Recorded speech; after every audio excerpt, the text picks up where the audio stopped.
Secretary Kerry, thank you so much for talking with us today to commemorate the 50th anniversary of Earth Day, and I think the 4th anniversary of your signing the Paris Agreement.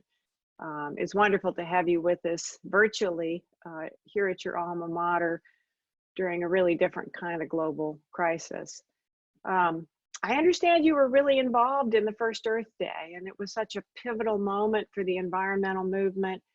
It was a time when 20 million Americans took action and turned the environment into a voting issue.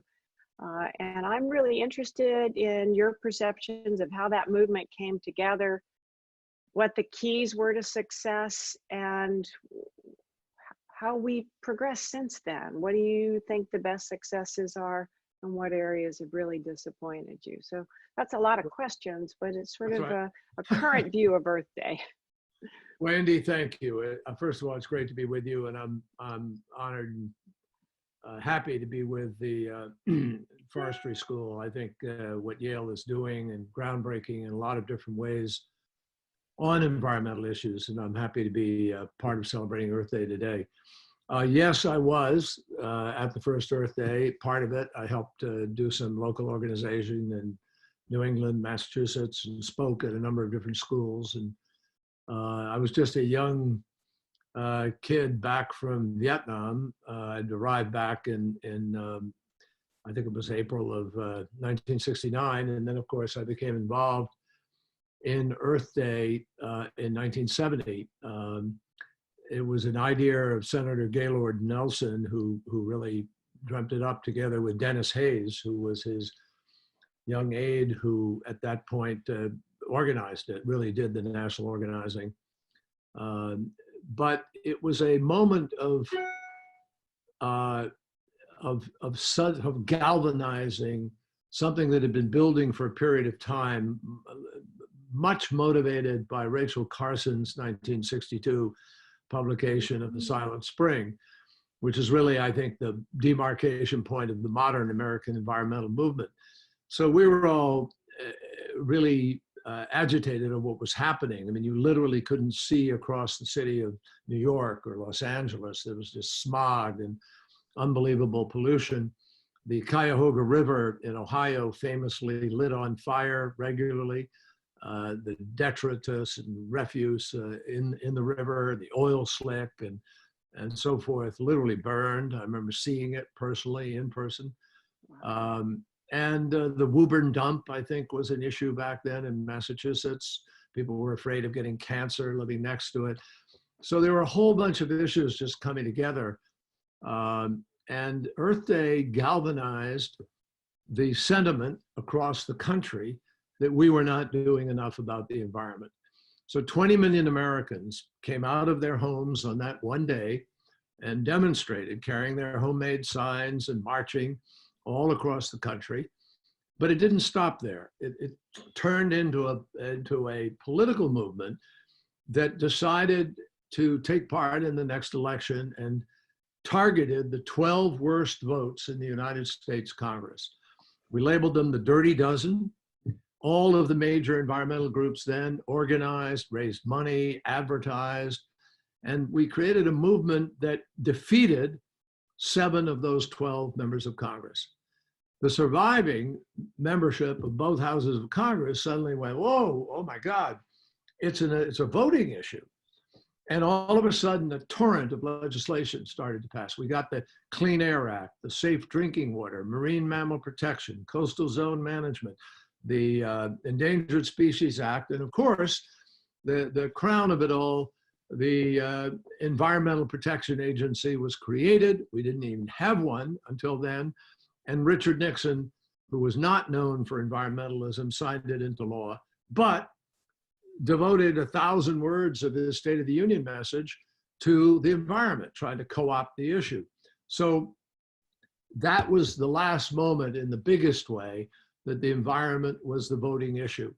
What we're trying to do now with this organization I've started called World War Zero, and with a host of other efforts, Earth Day, Climate Strike, Extinction Rebellion, Sunrise Movement, all across the country. And of course, the Earth Day Network are pushing to once again make climate change, the climate crisis specifically, but the environment generically, a voting issue.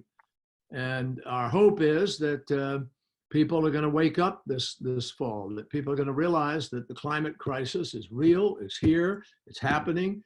Right now, we're on a sort of mutual suicide pact where we're just cruising along on automatic pilot, but for major heroic efforts by pioneers in solar, wind, in new technologies, negative emissions technology, battery storage, electric vehicles. People are really pushing to make a difference, but we need a much faster pace and a much broader acceptance, or it's going to become the new source of pandemics and food shortage and refugees and major conflicts around the world.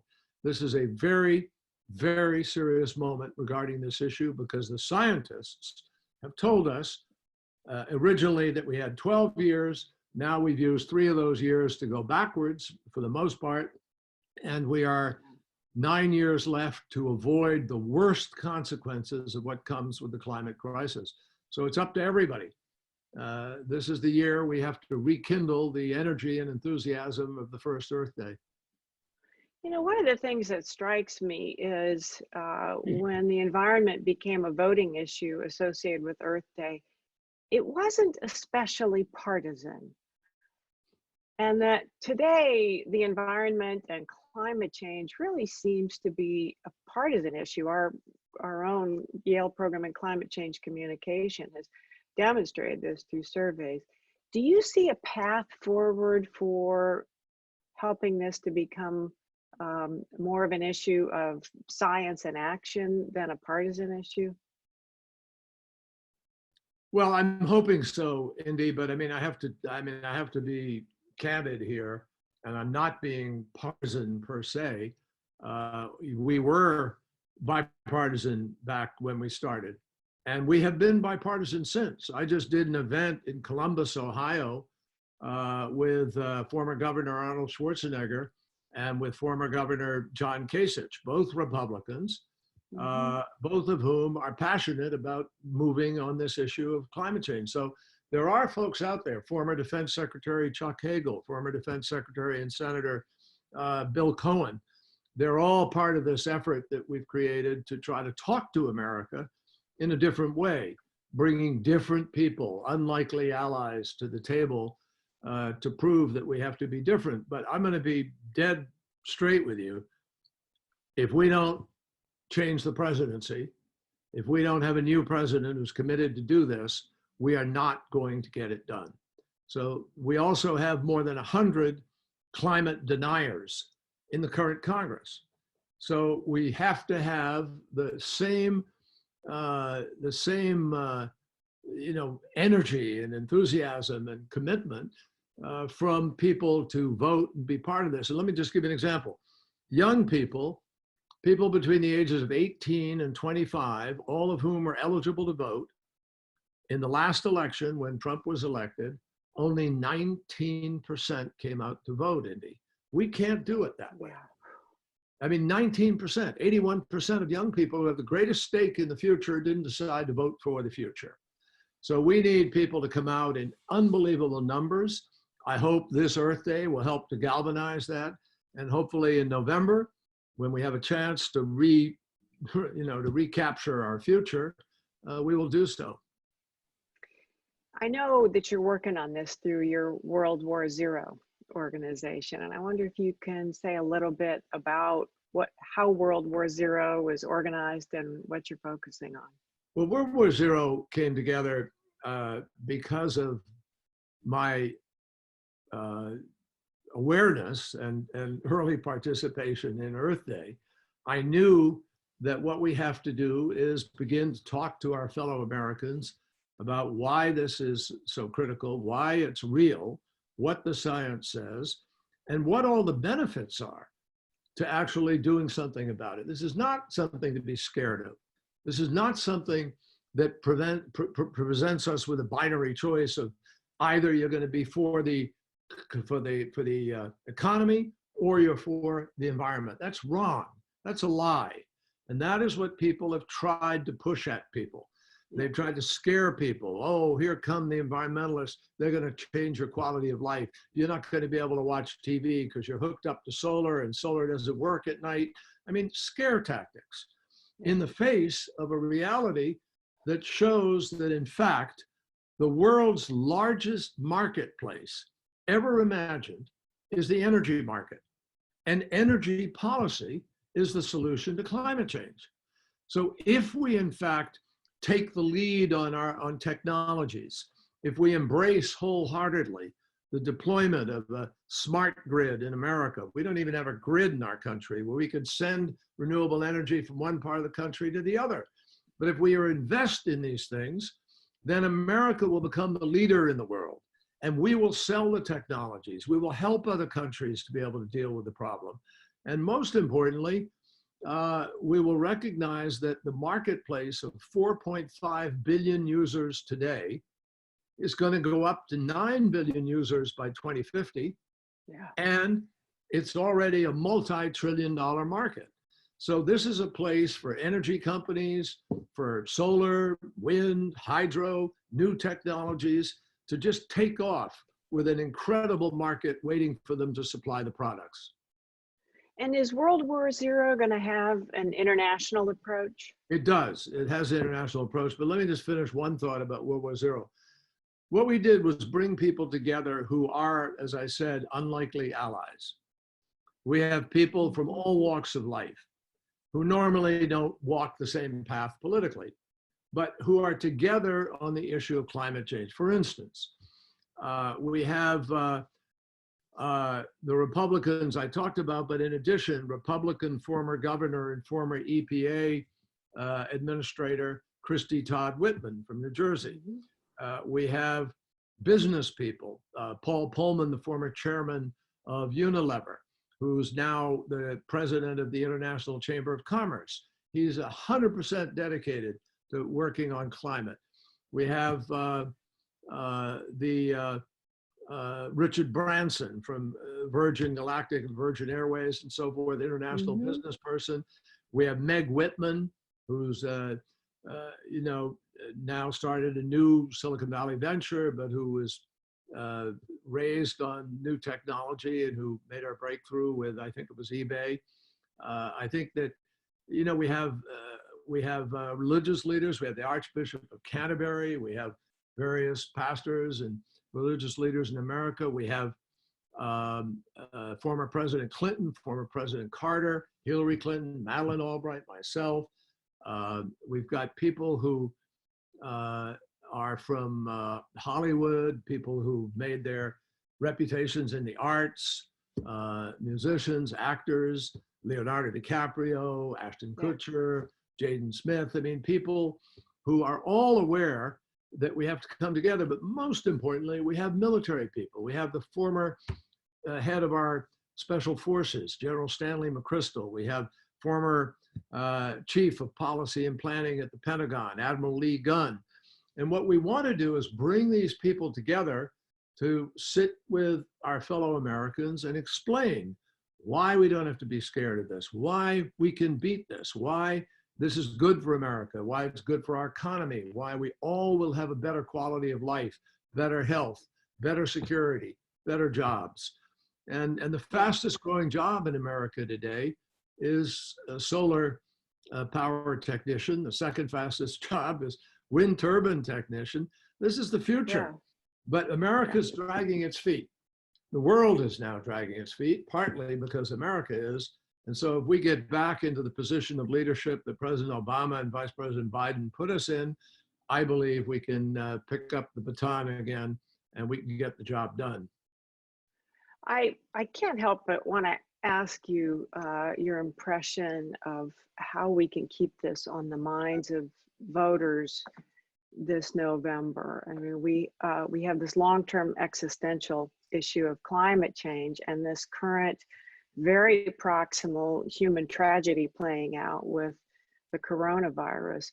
What are your thoughts about how to keep this on the minds of the voting public come November? That's part of the conversation that we need to have, Andy. The truth is, and scientists know this, there is a direct link between what is happening now with this pandemic and what is going to happen in the future if climate change continues to remain the crisis and grow exponentially the way it is. We're going to have more pandemics. Climate change will make the planet more friendly to new viruses. There will be greater chaos in the production of food and the transfer and provision of that food to hungry people who are now refugees because they can't live in certain places. And that's not a prediction. That's happening now. In Pakistan last summer, there was a city where it was 125 degrees and people were dying simply of the heat. You can't live like that. There are other parts of Africa and places where it was similar heat. And similarly, people were dying. We lose people in the United States and in other places that are developed due to drought and heat prostration and so forth. We had our roads melting in Arizona, I think, a year ago. Literally, the tar, you couldn't drive on them. I mean, these things are going to grow worse. And last year was the hottest year in human history. This last January was the hottest January in human history. One day in that January was the hottest day in human history. And we woke up in February to news that in Antarctica, in the Antarctic, it was 70 degrees and 65 degrees. I mean, it's unheard of. And so the level of melting is going to increase. The sea level rise will increase. We now have people on the planet living in the island states of the Pacific who are no longer considering the options of adaptation or mitigation. They're being told, you're going to have to leave. The president of Palau, Tommy Ramenganso, tells me he is trying to figure out where his nation state is going to have to go, is going to be able to go live. This is what is happening. It's real today. And farmers in the Midwest of America are experiencing record levels of floods, destruction of crops, diminishment of water. I mean, all of these things are compounded. So there is a linkage between pandemics, COVID-19, and what is coming at us through the changes of climate. And the world will be worse if we don't get ahead of this curve. So you and I have spoken about this before, but what do you think the role of a university should be at a time like this? To set an example. I think university is a place of teaching. It's also a place that's supposed to be the moral arbiter of certain things, to set certain kinds of standards. Lux et veritas. It's a time for a lot of looks and a lot of veritas, and we need to be leading the world on these things. I think the university has done well by and large. I think that there have been great efforts to reduce the carbon footprints of individual colleges and individual entities within the university structure. But I think that one of the things we need to do is begin to excite investment across the world in other than the dirtiest fuels. And I think that's a critical point of contention at this point in time. What have you learned from teaching students at Yale since you've been there? That they're really smart, and what a privilege it is to be able to share thoughts that I've learned. Even as I'm teaching, I've learned a lot from the concerns and the articulation of those concerns. So it's been a great experience. I've loved it. That's great. You know, I arrived in 2016 October, and we started a strategic planning exercise the second week of November 2016. And it was a very interesting time to ask, what's the role of a leading school of the environment? And we worked hard, and among our initiatives, as you know, are some in environmental communications, environmental justice, and others. And we were able to describe the mission as knowledge and leadership for a sustainable future. And it's great. It really helps to focus us, but I wonder what your vision of the sustainable future is. The definition of sustainable. is Yeah, my what vision. do you, yeah, yeah. No, And I mean, that's my what's your vision. vision? That is my vision. My vision is a world in which biodiversity is respected and understood, and we're living in ways that respect nature, that respect Mother Nature, don't abuse it. Well, I just have to speak for all of us by saying I'm so impressed with your leadership from Earth Day to the Paris Accord, and we look forward to more and more of it through World War Zero and other ways. Thank you so much for spending the Great time with pleasure. us. Thanks, Indy. Thanks for what you're doing.